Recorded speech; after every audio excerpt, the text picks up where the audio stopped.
piece of journalism on its own merit. You cannot add artificial sounds.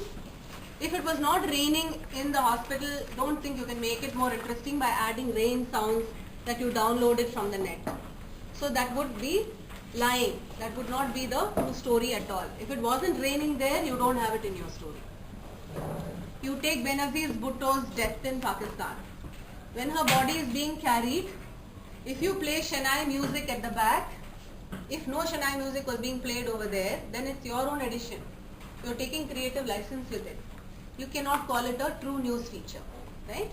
You can play with it a little bit and call it a news magazine or something, which shows that some of the sounds may not be recorded there.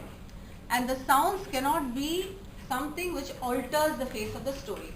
Supposing you played the Shehnai when Benazir's body was being carried along, it's okay. It's not a big lie that's going to change the way the funeral happened or anything like that.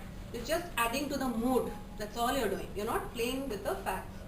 But you cannot change the thing completely. For instance, you can't have a complete soundbite recorded from somebody who was not there at the funeral pretending they've been there at the funeral. You can't add the voices of lot of howling women if there were no howling women. Now that is because those are statements. Right?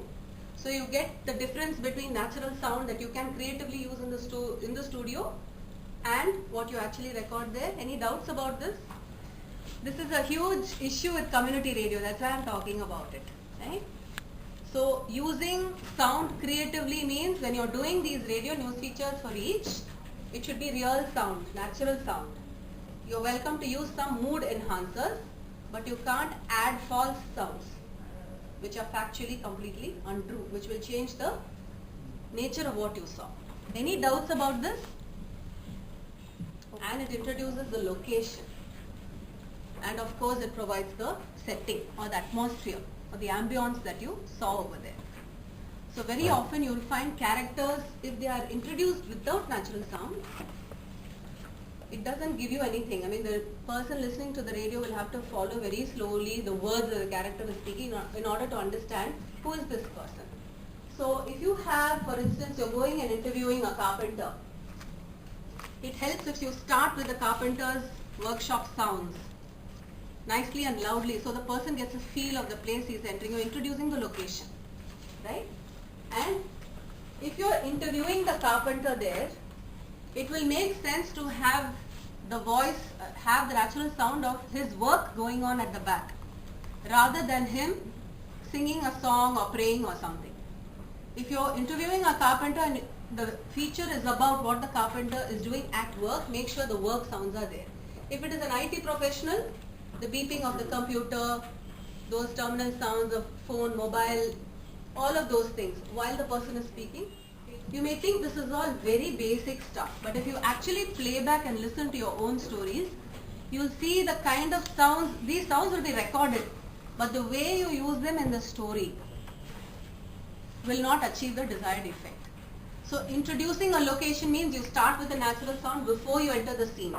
So as it is exactly like the human ears, as you enter a location, the sounds you pick up about the character or the work the person is doing, record that.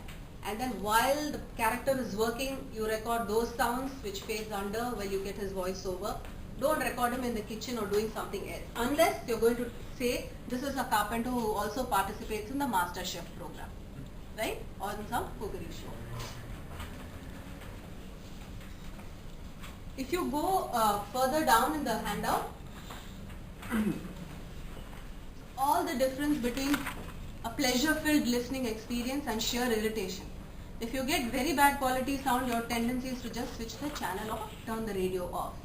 I'm just going to show you some examples of recording, and you can give me your comments on whether you like it or what do you think about the quality of it.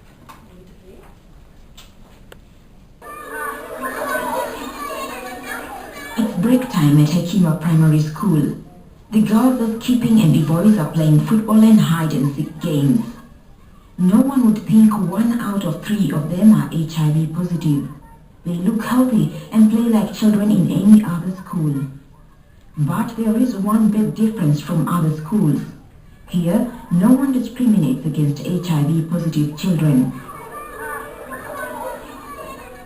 For almost 3 years, The school has made a point of admitting such children. Most of them are from the Nyumbani Home for AIDS Orphans in Nairobi.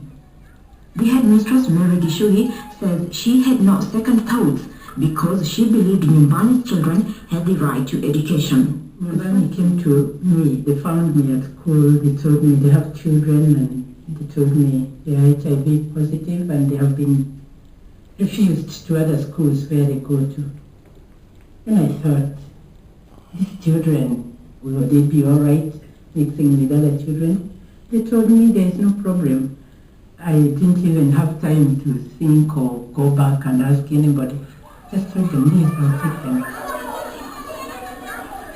Ekema's children know who is HIV positive and who is not. But because they've been taught about AIDS,